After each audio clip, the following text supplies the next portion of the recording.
A franchise is not the right fit for everyone. Let me repeat that. It is not the right fit for everyone. It is a vehicle. There are many vehicles out there: startups, franchises, real estate syndication, traditional investing in the stock market, mutual funds, the list goes on.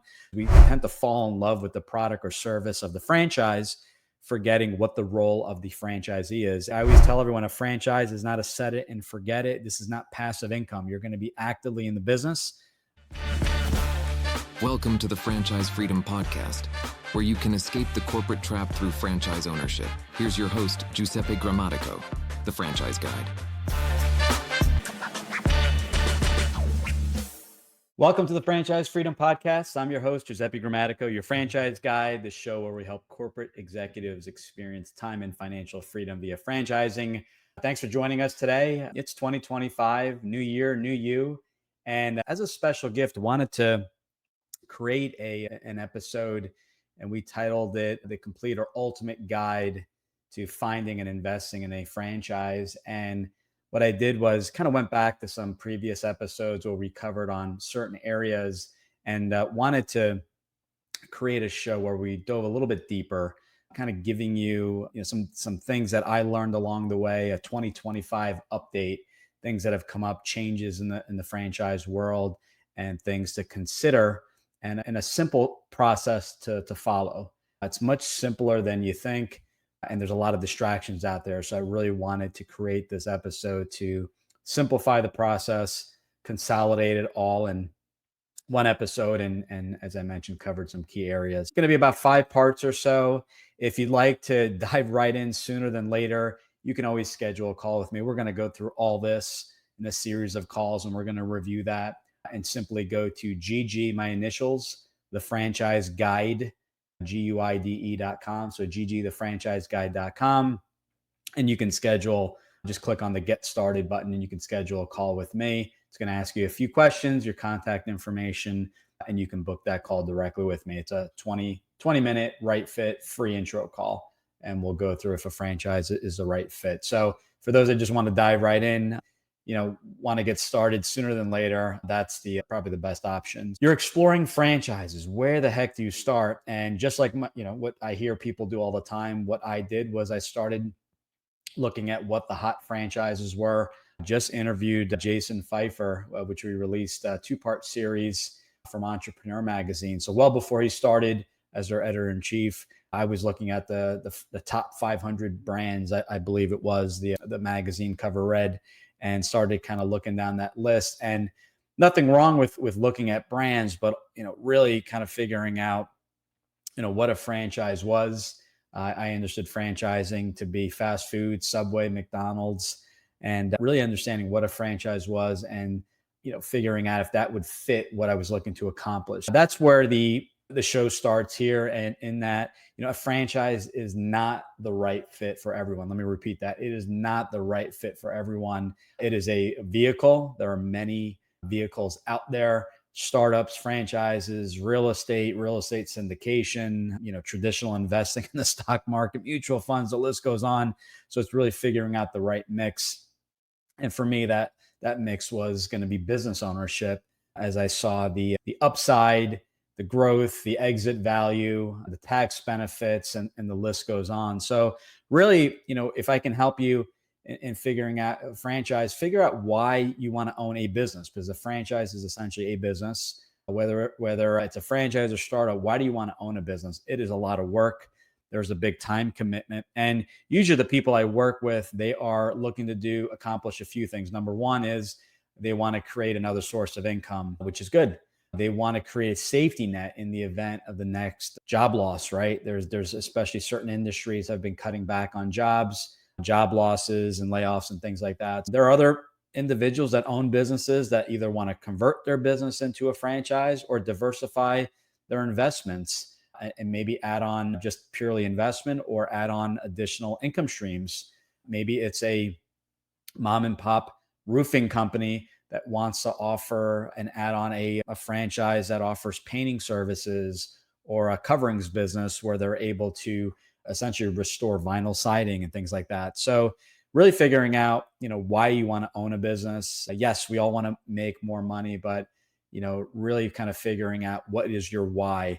For me, as an example, and that's something I'm starting to do a lot more, is kind of give my story and give some examples. My why was my family. Well, what does that mean? Well, that why, my family, basically meant wanted to spend more time with them. I worked on Wall Street, 2003, 4, 5, 6. And with that commute, I was never going to see my family. By the time I left at 5:30 in the morning and got home after 8:30, 9 o'clock at night, 5-hour round trip commute, I needed to make a change. So that my why was spending more time with family, flexibility, and, always had the idea of becoming a soccer coach and never missing a soccer game, which is something I got to accomplish. And that was my big accomplishment as a business owner, is not just the money, but that time freedom that it created. So some people, I always tell people they're looking for different things. Time freedom, financials are more important than time, but time is a close second, or vice versa. And that is okay. Everyone's situation is different, but that why is going to be super important, because just like in any business, there's going to be bumps in the road, and you need that strong enough why to really get you through the ups and downs in any business. So things to consider with the franchise. Number one is you need money to invest. Now, with a startup, the investment could be less, but what happens is that you're figuring out the system. So what you save, avoiding a franchise fee in a startup, it may take you 2-3 years to put that business plan together. Whereas a franchise, there are certain businesses that don't require any type of brick and mortar. You're up and running in 90 days or less. So you're really kind of speeding up the process, kind of figuring out, what you have, looking at your financials, always getting your financials in order. So liquid assets, your liquidity, your total assets, your liabilities. So basically your assets minus your liabilities give you your net worth. The assets also include the liquidity, but how much money, do you have to put towards the business? I recommend, as a starting point, 50,000 liquid, 100,000 net worth.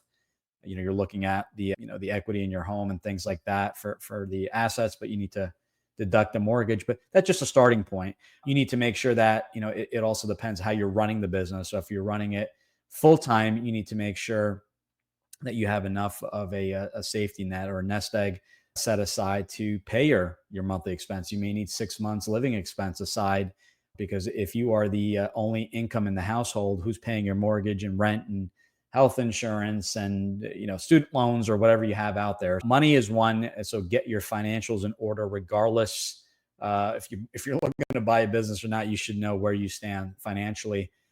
That's one. Secondly, with a franchise specifically, you want to look at things such as, am I okay following a system? If you're buying a fast food franchise that serves burgers, are you going in saying, okay, I'm okay with the menu and I'm just going to run with what works? Or is your first thought, how can you change the menu? And usually that's a red flag.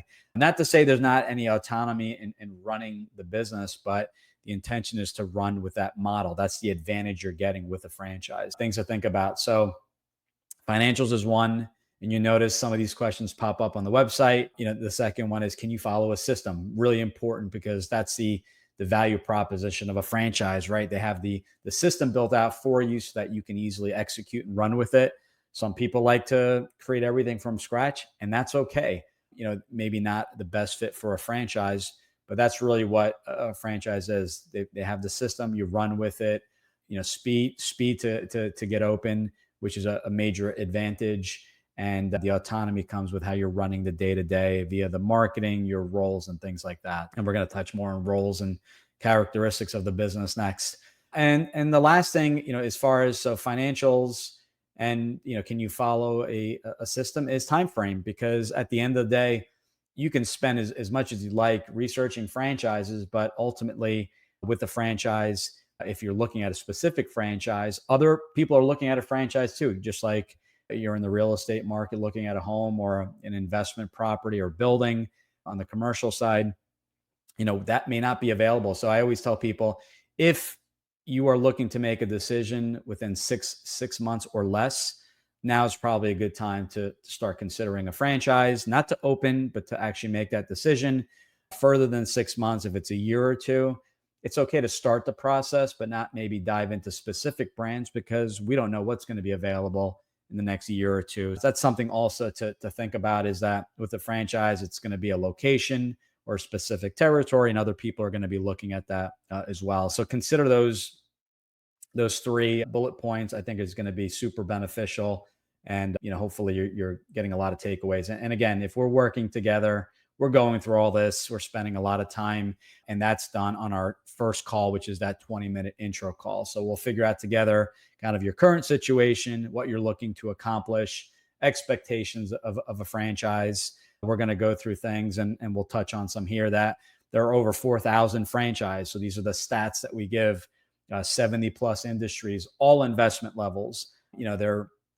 If you can think of a business model, there's a franchise, and not every franchise is created equal. So we go through that as well, and typically 20 minutes or less. Assuming how that call goes, if we both agree that a franchise may be a good fit, we schedule a second call. And prior to that second call, we send out a survey or a questionnaire that will give us a little bit more insights on your background, your experience levels, what your skill set is. Not just you have experience in the roofing business, but is it that transferable skill set of sales and things like that? So that it'll go through there. Will you have partners? If you're married, or are you going to have partners? Are they going to be involved, and at what capacity? Are they silent or active partners? What do they bring to the table? And once we get that back, we schedule kind of the second part, which is, what does the ideal franchise look like? So again, if a franchise isn't a good fit, no real reason to start looking at brands doing all the extra work. It's really getting clear if a franchise could work. So that's kind of step one. Step two in finding your perfect franchise is, what does the ideal business look like? Now, this is really reverse engineering the process, because what most people do is they'll look at a company like McDonald's or Subway and say, okay, back in the day when I started looking, Subway was, I think, one of the top selling franchises at the time. And I said, okay, I can make it work. And what I found out was I was settling. I kept settling. Like, I didn't want a lot of staff.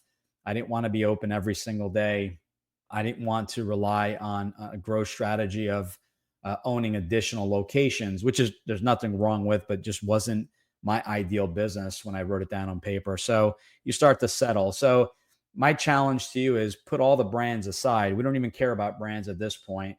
Is to set up a 60-minute consultation call. And if you're doing it on your own, and really if you're kind of listing out what the ideal business looks like. So let's go down some options. What is your role in the business? Are you going to be a full-time owner, leaving your full-time job, or are you going to be running this part-time? Semi-absentee, you've heard that term. I've talked about it on previous episodes. Will you be relying on a general manager? Not all brands will require a general manager. Some could be run on your own without staff, maybe a few contractors, but are you okay with a manager? And if you are, keeping in mind that will increase your investment, because now you have an extra salary.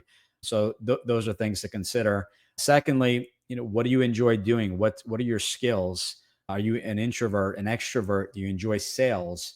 The role in the business is going to be big, because we tend to fall in love with the product or service of the franchise, forgetting what the role of the franchisee is. And you may love the idea of a certain service, but if it requires you to be the mayor of the town and really network and go to events and podcasts and stuff like that, and that's not your cup of tea, that's going to be a difficult business to run.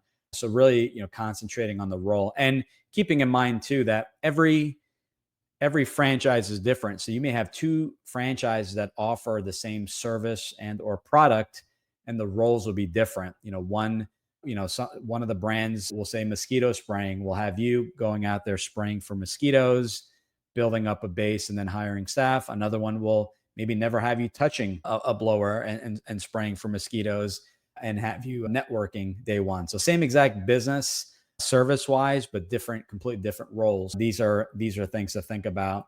Your employees is another category.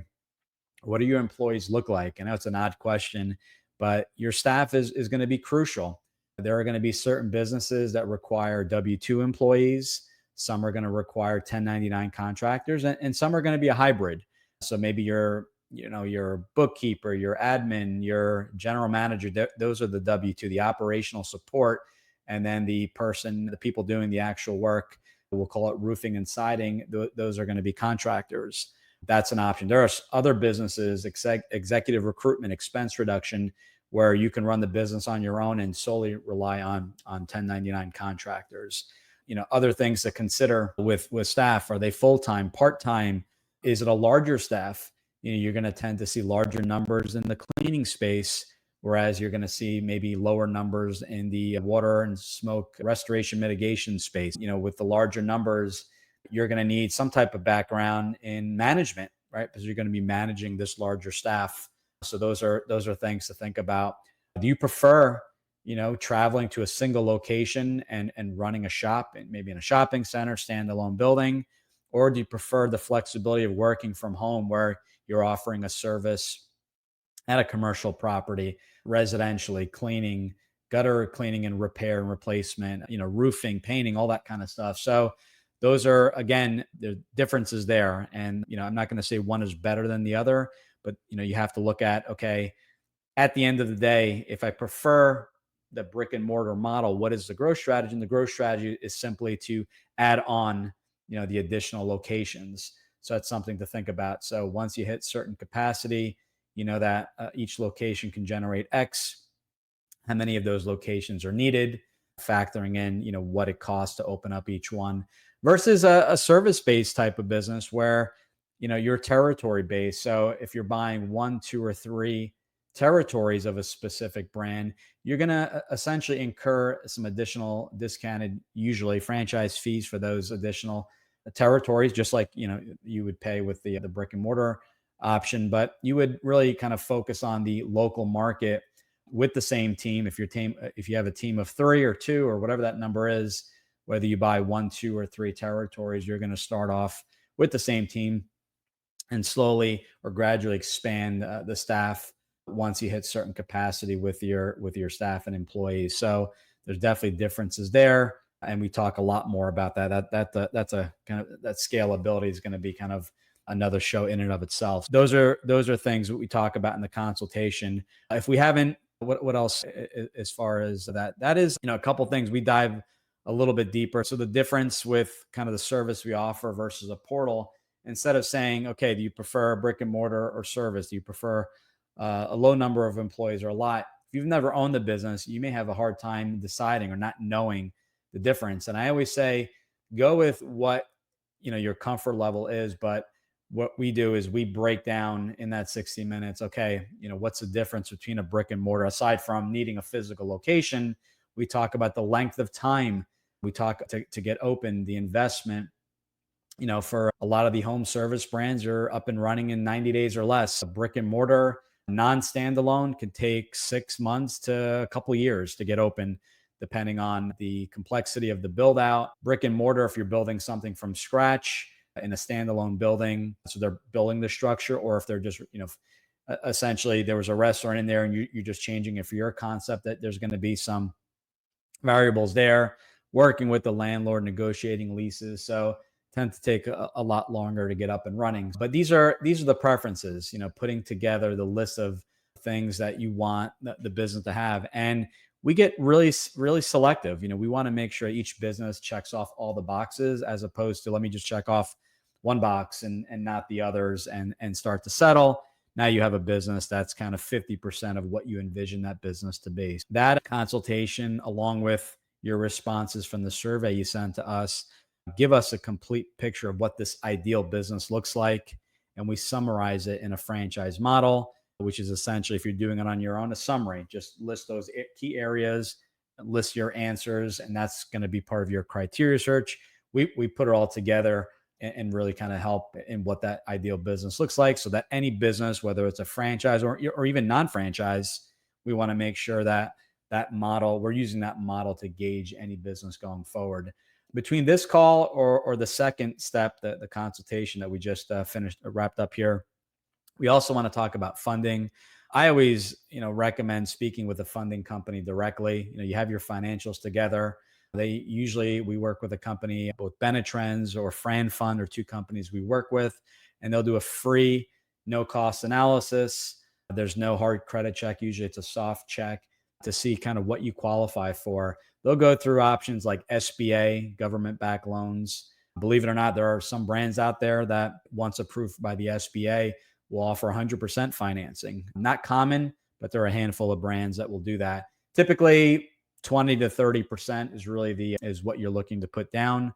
Just say an average service-based brand is 150 to 200,000 all in, which is essentially the 90 days of operation, working capital, franchise fee, and all the costs involved to get the business up and running and to run for 3 months. We'll round it up, just say 200,000. You're looking at about 20 to 30%. So 40 to 60,000, and that 40 to 60,000 would be the down payment, and then the rest would be financed via the SBA. The use of retirement assets, that's Rob's plan, rollover business startup, and those plans you get to utilize previous employers' 401k, an old traditional IRA, not a Roth IRA. If all your money's with your current employer, those funds will become qualified after leaving the employer. So something to think about as well. Some people use a combination of a retirement rollover and an SBA loan, and Benetrends or Fran Fund will be able to walk you through the process. Kind of like when you're buying a home, want to make sure that everything is in line, that you're qualified, and looking at brands that you qualify for financially. But just because you qualify for up to $500,000, your comfort level may only be 200,000. So getting clear on what you qualify for and then what you're comfortable with are two different things. But knowing these are the rates, these are going to be my payments. So going back to the 100% financing, that's great. Maybe it's no money down, but it's going to inflate your monthly payments. So you need to be aware. And when putting together your pro forma, you're going to have that service to debt, what that monthly payment is. And the SBA will offer variable rates. So you want to factor in, okay, if rates go up or down, maybe adding a separate line item there in the event rates go up 0.5 point or down 0.5 point or 1/4 point or whatever it is. How will that affect my bottom line as well as my payments? So yeah, so that's really the second stage. Benetrends will also, or Fran Fund will go through home equity lines of credit. That may be an option. They may not offer it directly, but recommend speaking with the bank, your mortgage lender. There are options where you would work with your financial advisor and take a loan on your investments without having to sell them and incur commissions and capital gain and things like that. So you can take a loan on your money, keeping in mind you want to avoid and be aware of margin calls depending on what your investments are in.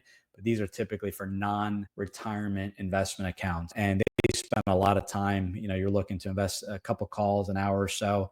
You'll get your credit, what you qualify for, all the options, and it may be a combination. But just like buying a home, you want to be very clear on what you can afford, because that alone may rule out certain brands or brick and mortar if the maximum loan is under a couple $100,000. So those are things, and we're building here, right? This is a process, and this is really the order to do it. And because this way, by getting selective, knowing your comfort level, what you qualify for financially, what the ideal business looks like, we get into step number 3, and that is intro to brands. And by doing this, we're getting super selective. We're looking at brands that check off all the boxes, that will be able to take advantage of your skill set. Your staff looks like the way they look like in that franchise model. You have a non-brick and mortar because you want to be up and running quicker. Just an example. You're looking for, not just step of territory. You want it to be in your home market and really just stay there because that's where you have a lot of connections. And maybe you've already joined the Chamber of Commerce and things like that. With brands and with franchising, each company will have their own way of going about due diligence. We assist in this area. These are weekly calls that we do for 30, 60 minutes or even more. And each brand process is going to be a little bit different. Some brands on the intro call will send you the franchise disclosure document, the FDD, which contains the franchise agreement on the first call. Others will send that to you on the second or third call. Some will have you speaking with franchisees sooner than later. It's a process. They want to make sure you're okay following a process, and each company's process is different. What I will say is that you'll get all the information needed. So on each call, there's going to be a theme. So to give you an example of a structure would be, first call is just a intro call. let's just talk about high level. What does the brand do? They'll learn a little bit about you. What does the brand do? What is the typical role of a franchisee? And then if everything looks good, they'll answer some questions. They'll have some additional questions for you, kind of a two-way street, two-way interview. If you both feel like it's worth having a second call, then they may dive into the franchise disclosure document, financials, how to put together a pro forma. That may be a second call. Third call is territory management. Let's look at territories and or locations. If it's a brick and mortar, what is the availability, not the exact location, but the zip codes that this brand may work in, assuming it could work in all zip codes, or if it may work better in certain zip codes. Some brands will base their criteria on income, average household income. Others will base it purely on population. So each franchise brand will have a criteria. A fourth, going into FDD, specific questions, franchise disclosure document, going through that, outstanding questions, outstanding concerns. At this stage, third or fourth call, you're, again, based off of the brand, they may put together and give you pre-recorded calls for validation. This is the kind of the second part of due diligence. And they're going to go through maybe pre-recorded calls where existing franchisees will talk about their experiences. Maybe it was a live call that you couldn't make and they recorded. So other prospective candidates, franchisees, are going in asking questions about the brand, the role, the growth, the marketing, whatever the questions that come up. You'll have one-on-one calls. You'll have group live calls. There's going to be lots of options to really discuss with existing franchisees and ask them the $1 million question that I talk about over and over again. Knowing what would you do it all over again? Sometimes things start off a little rough. There was a change in a marketing vendor, or the marketing was in-house and they brought it out of house. Whatever the case may be, you want to make sure the franchisor is taking care of the franchisees. There's a good culture, good relationship, and nothing is ever perfect. So if there ever was an issue or mistake, knowing that the franchisor was open to discussing that with you and just rectifying the issue, and just simply not just fixing issues, but working with franchisees, offering, that support, not running the business for you. That's not what a franchise is, right? A franchise is a proven business model, but supporting you. So if you are having issues, going back and to your coach or your point of contact and asking for help. Hey, I need some assistance. Where can we improve? And it may be so simple for the franchisor. They may be able to figure that out in 60 seconds. Whereas you're just been looking at your P&L and realize, hold on a second, my costs are a little bit out of whack, or why am I paying for this? Or, lead flow is great and we're not closing. We're closing at a 20% where it should be 40. Is it the salesperson that needs to get retrained? Is it the lead quality? Is it a combination? These are things to tackle. And the franchisor, you want them to be proactive. You're going to hear that from the franchisees via their feedback. So that is, intro to the brands. I say, kind of rule of thumb, 2 calls at bare minimum you'll need with the brand to get a true understanding of what the brand does. Brand sells burgers, we get it, but what is the role? What's the idea on the financials and the investment, the item 7 range, the item 19 financial representation, getting just a better idea by the second call. Franchisors will have a process before inviting you to speak with the franchisees and validation. They obviously, want you to go through and ask the questions and see if the fit's there before bringing on additional support like those franchisee calls. Finally, if things are going well, the franchisor, in many cases, will have an in-person discovery day. It's the final stage where you'll get to meet with other people looking at the brand, the C-suite, the founders, and everyone else. And usually, if you've made it that far and you get the invite, there's a good chance of getting approved for the franchise. Remember, it's not just about, can I afford it? You need to get approved. And typically, they're going to be in person. Some will offer a virtual option or just virtually, and some will offer both. On a rare case, I've seen this where the CEOs and founders are going to be a lot more involved on those Zoom calls, and they may not even they may just bypass the discovery date because they're going to be a lot more active. Instead of just jumping on one call, maybe they're on every other 2 or 3 calls and they're putting together feedback and things like that. And if they do feel during the process it's not a good fit, bringing it up sooner than later than dragging on the process. That's a part of responsible franchising is being very clear on who's the right fit. And so some may not even do the discovery at all. That's a smaller percentage, but I've been seeing more and more companies doing that because the founders and CEOs are much more present and involved early stage, or I should say throughout the process. And that's kind of discovery. Usually after that, what happens is that you're going to be essentially going, getting an award letter. Obviously, they want to make sure nothing has changed significantly, like a partner leaving or huge change financially.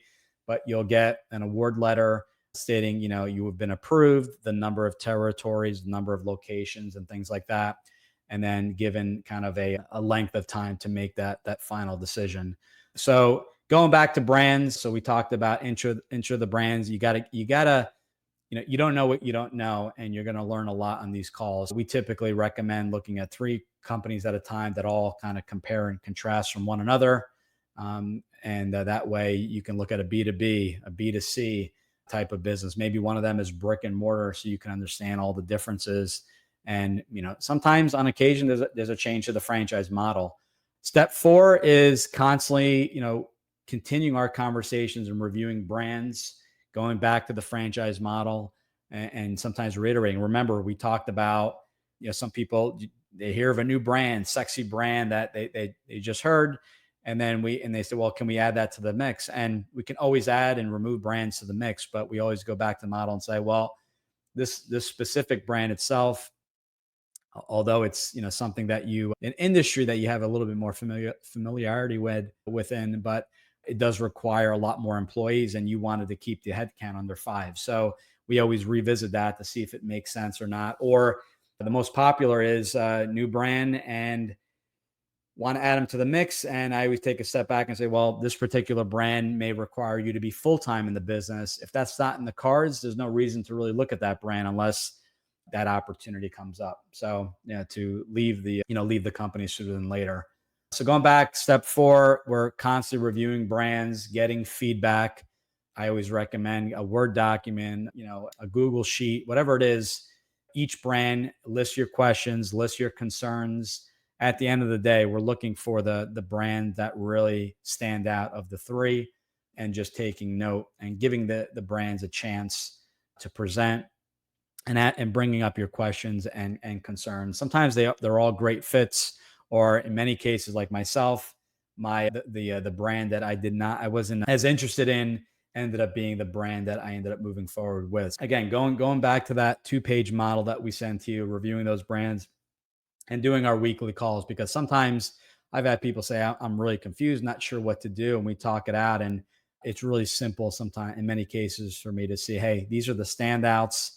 Maybe these are some follow-up questions, but we'll go through reviewing some of the questions you should be asking, reminding on due diligence. I see a lot of this where franchisees get really excited and forget to, or only speak with one existing franchise owner.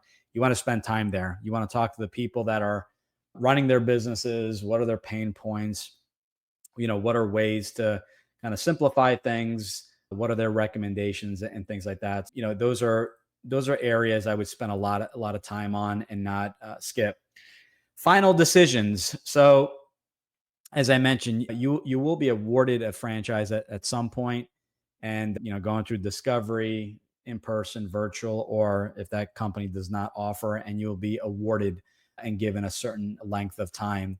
And basically they're doing that because they are reserving that territory and locations for you so that no one else could purchase those territories in that franchise. Prior to this, going to that discovery and knowing what the process looks like, because a good franchisor will kind of give you a timeline, is that you may want to look into hiring a franchise attorney. This is not mandatory, but it is recommended.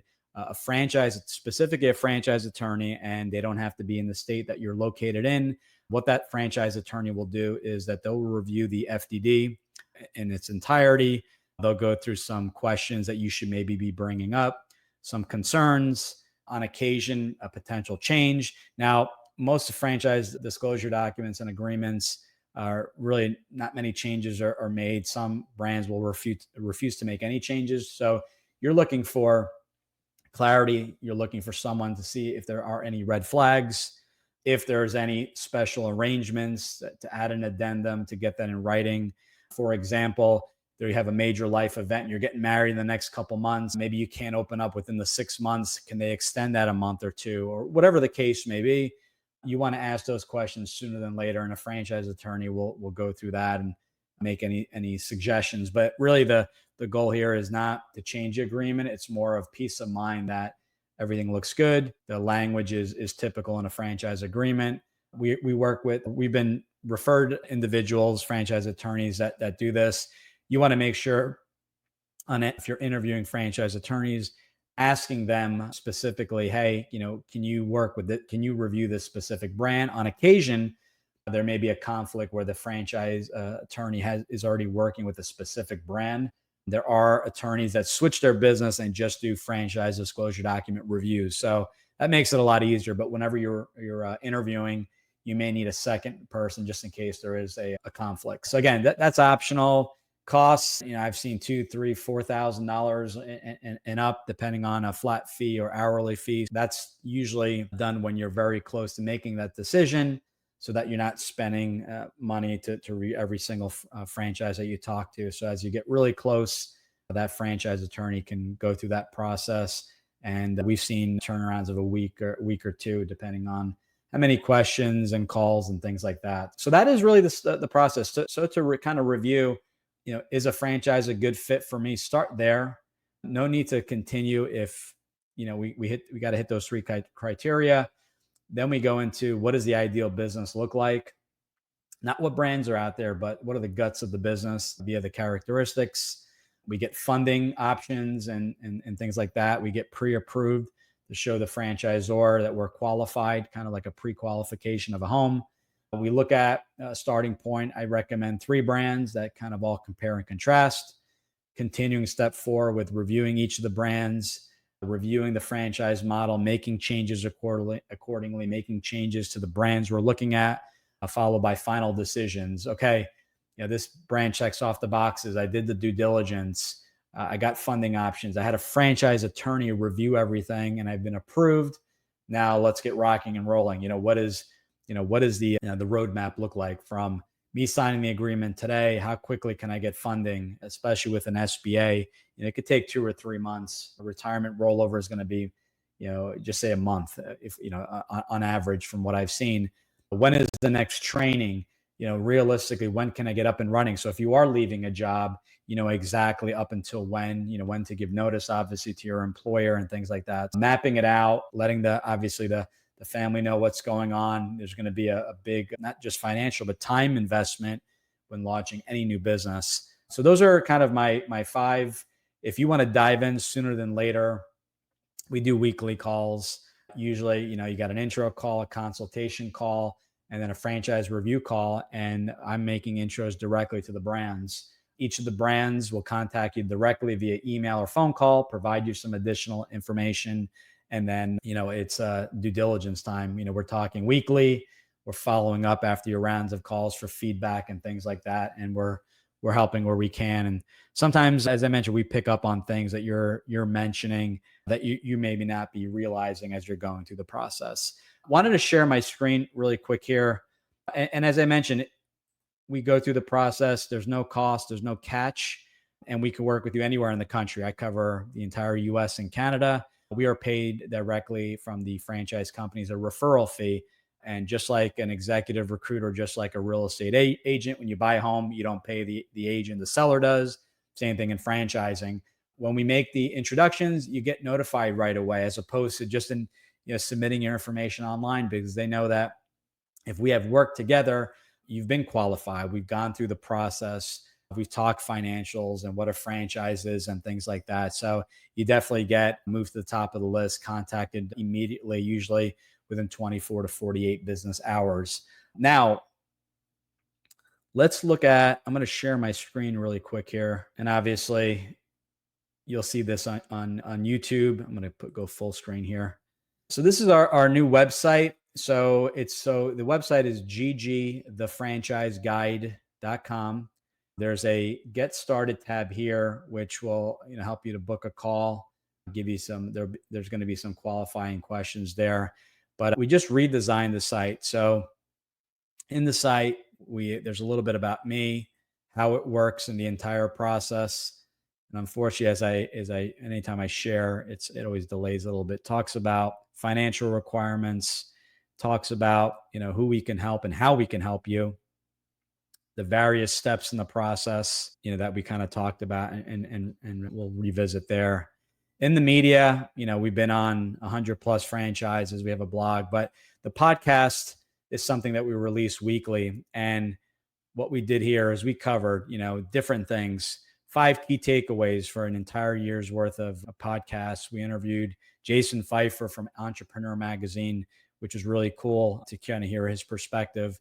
There's a search option here. So if there's a specific topic, because we have over 200 episodes, type in the topic and it'll pull every blog and every podcast or any content we created that will kind of address a specific topic if you want to dive in there. There's a book. It's a supplement to all our coaching. My book is a complete blueprint to buying a franchise. We dive into other areas such as building a team, an attorney, accountant, CPA, financial advisor. So that's super helpful. There's a free download of the book. This has been a popular section based off of when we redesigned the site, the FAQ page. What are our fees? This is very transparent. What is a franchise? Why a franchise? Process. How to get started. That's the biggest one. Do I need experience in a roofing franchise? And typically the answer is no. You need a transferable skill set. Let's see. Success rate.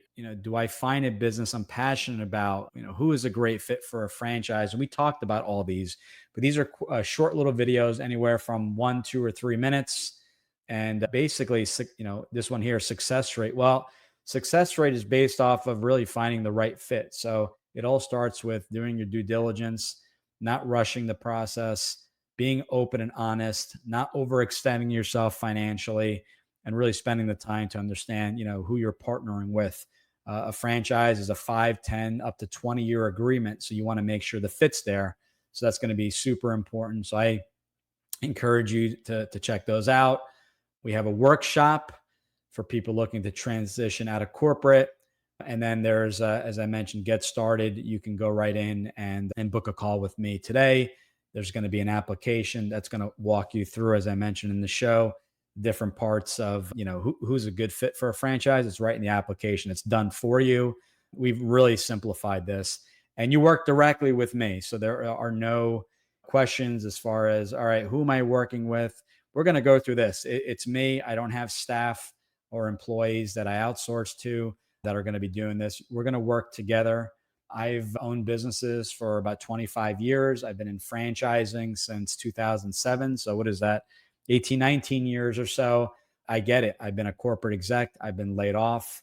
I've owned a non-franchise business, and I've owned franchise businesses. I can provide feedback. I can provide mistakes I've made, plenty of mistakes in my first business of, trying to be an expert in all areas and micromanaging, to once I learned that I was doing that, how my business kind of really took off. It's really learning. If you can learn from our mistakes and from our experiences, not to say you'll never make a mistake, but it'll definitely help with the process. And the expectation, our job is not to sugarcoat. So I always tell everyone, a franchise is not a set it and forget it. This is not passive income. You're going to be actively in the business. The hours may vary and the roles may vary, but maybe it's really managing a general manager from afar, but really empowering them to run the business, being on the same page, and going to training together, and finding a franchise that has a train the trainer program if the manager is hired later on. But support is there, but it just doesn't all rely and fall on the franchisor. It relies on you. You got to find the right people. They'll guide you and maybe say, these are some things to look for in that key employee, but really spending the time. And, if I learned anything, it's really getting clear on delegating, what's everyone's roles, writing it out. If there's a role in question, putting it out there and deciding, hey, Is this a role that you take or I take, or is it a role? Is it social media posting? Is it one person, or is it two people and one person posts Monday, Wednesday, and Friday, and then the other person posts the other days? So got to get crystal clear so that there are no gaps in the business. And it's going to be trial and error. There are going to be certain things that come up that are new, and then you'll decide together who's going to attack that role so that it just doesn't sit in limbo. I know when I hired my general manager, it was an ongoing list of things. And if it was working with the accountant or working with the FDD, that's a role I took. I said, I'll handle that. That could be done remotely. I wanted the general manager to focus on growth, profitability, making sure customers were happy. So I share my experiences. As I mentioned, I can work with you. If we figure out a franchise is a great fit, but the timing isn't right, no problem. We'll give you the resources, the book, the podcast, the webinar. Maybe we schedule a 6-month follow-up. Reason being, financials need to be a little bit greater, and or credit score needs some improvement. That's okay. We may work together and figure out a franchise is not a good fit. Well, I work in doing this for and being in business for 25 years, and have attended various chamber of events and things like that, and the vast network. We've made introductions to other individuals in different key areas outside of franchising. So don't be shy. If you have questions, or no silly questions. If you want to take advantage of the site and then book a call, great. If not, jump on. We could definitely get through if a franchise is a good fit, and a consultation call. If we start in the beginning of the week and get all that handled on the first week, and potentially look at brands by week 2. We have a vast network of brands that we work with. We have full-time staff that are constantly pre-screening brands to make sure that they're checking off the boxes as far as growth and support and things like that, and just having a plan to support their franchise owners going forward and a growth strategy. Love what I do, would love to help you out, and looking forward to chatting anytime soon. 2025, looking forward to it. We can talk about, people talk about trends and things like that. At the end of the day, you want that support. You want to make sure it's a viable business. There are certain industries that people feel a little bit safer, that are not affected so much by the economy and trends. And in other cases, there are people that have various opinions. So we'll walk you through kind of what's out there, your options, and looking forward to helping any way possible. So give us a call, book a call, leave us some comments, what you thought of this episode. But this really summarizes a handful of episodes we've done over the years. Not much as far as updates, but wanted to consolidate the entire process for you. So thanks again for joining us today. Hopefully you found this helpful. Hopefully you enjoy the new website that we launched, and I'll talk to you guys soon. Take care. Thanks for tuning in. If you want to learn how to make the transition from corporate to owning your franchise, join Giuseppe on the next episode. You can also follow on all social media platforms and achieve financial and time freedom today.